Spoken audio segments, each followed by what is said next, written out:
High बंधुरा चले एलाम एक मिनी व्लग निये। देखतेई पाচ্ছ सजने फुल निये एसेছে कत्ता बाजार থেকে।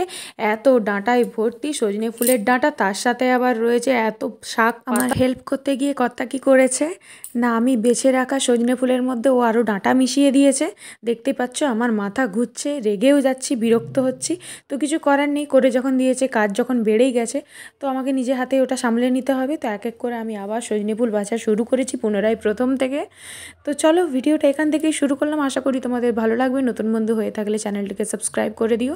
তো আর বেশি কথা না বাড়িয়ে চলো সজনে ফুলগুলো আর ছোট্ট ছোট্ট নরম ডাঁটা বেরিয়েছে সজনে ফুলের, তো সেই ডাঁটাগুলোও আমি নিচ্ছি, কারণ আজকে করতে চলেছি সজনে ফুল পোস্ত। তো সেই জন্যই সজনে ফুল আনা।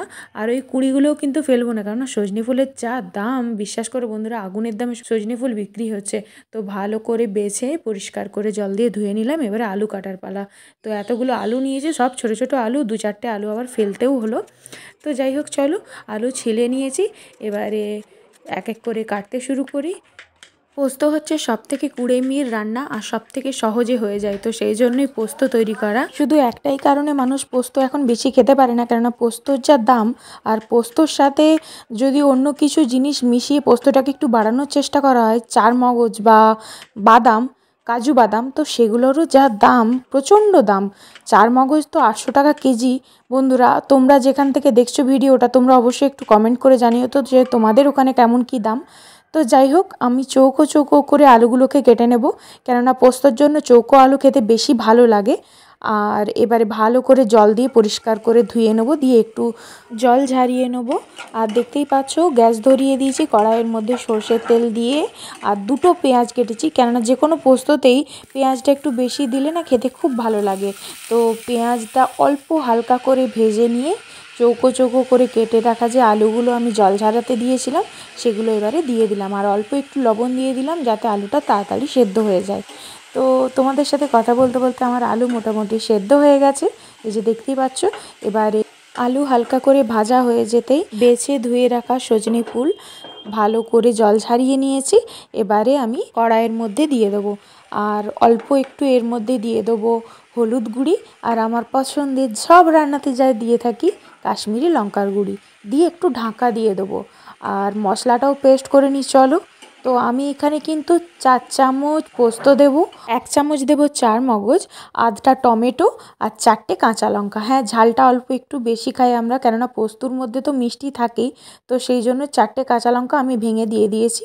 তো পরিমাণ মতো জল দিয়ে ভালো করে এটাকে পেস্ট করে নিলাম। তো এবারে যে আমার কিন্তু আলু আর সজনে ফুল ভালো করে সেদ্ধ হয়ে গেছে, লবণ তো দিয়েই রেখেছিলাম। এবারে গুঁড়ো মশলাগুলো দিয়ে দিই। অল্প 1 চিমটি হলুদ দেবো।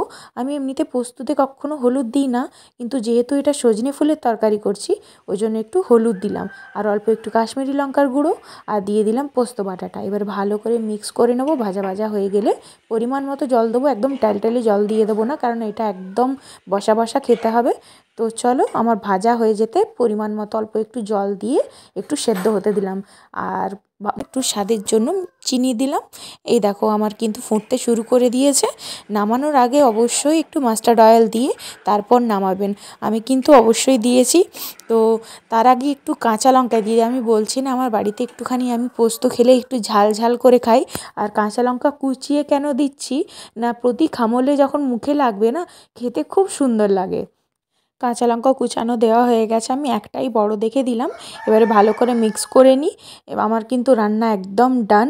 গন্ধটা কিন্তু দারুণ বেরিয়েছে। সজনে ফুলের না একটা নিজস্ব স্বাদ রয়েছে, একটু কষা কষা ভাব রয়েছে। তো সজনে ফুলের আমার আরও এক ধরনের রেসিপি জানা রয়েছে, অন্য একদিন ভ্লগে তোমাদের সাথে শেয়ার করব। আজকের ভিডিওটি এ পর্যন্ত। ভিডিওটি কেমন লাগলো অবশ্যই কমেন্ট করে জানিও। চ্যানেলটিকে অবশ্যই সাবস্ক্রাইব করো। দেখা হচ্ছে পরের ভ্লগে নতুন কোনো কন্টেন্ট নিয়ে। আজকের মতো টাটা।